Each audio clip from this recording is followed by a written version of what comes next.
Solving big problems is easier than solving little problems. Some say Google is God, others say Google is Satan. But if they think Google is too powerful, remember that with search engines, unlike other companies, all it takes is a single click to go to another search engine.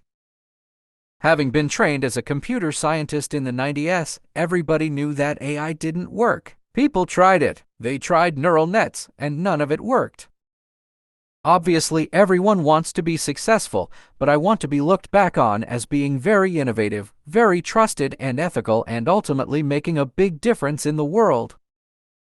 You always hear the phrase, money doesn't buy you happiness, but I always in the back of my mind figured a lot of money will buy you a little bit of happiness. But it's not really true. I got a new car because the old one's lease expired. I feel there's an existential angst among young people. I didn't have that. They see enormous mountains, where I only saw one little hill to climb. I had no dreams of such economic success. You should have fun and not be so weighed down by expectations.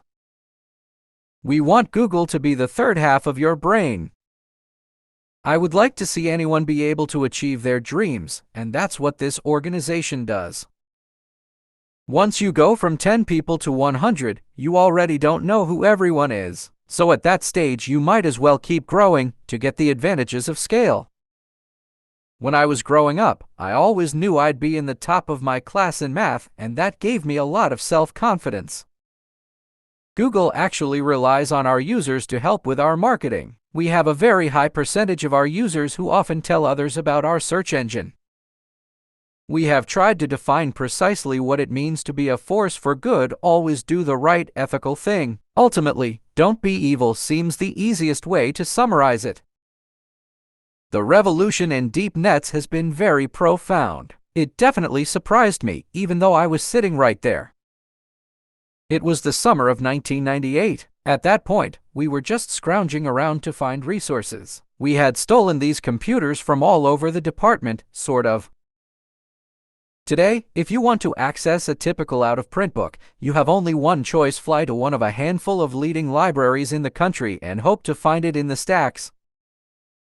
Basically, we convert the entire web into a big equation with several 100 million variables, which are the page ranks of all the web pages, and billions of terms, which are the links, and we're able to solve that equation.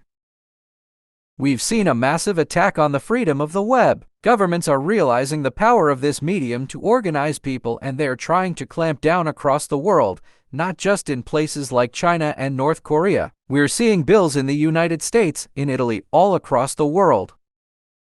If Google Books is successful, others will follow. I wish there were 100 services with which I could easily look at such a book. It would have saved me a lot of time, and it would have spared Google a tremendous amount of effort. You do see more people that have been freed up over the last couple of 100 years to do work that is more about thinking about or creating things, and I would hope to see that trend continue.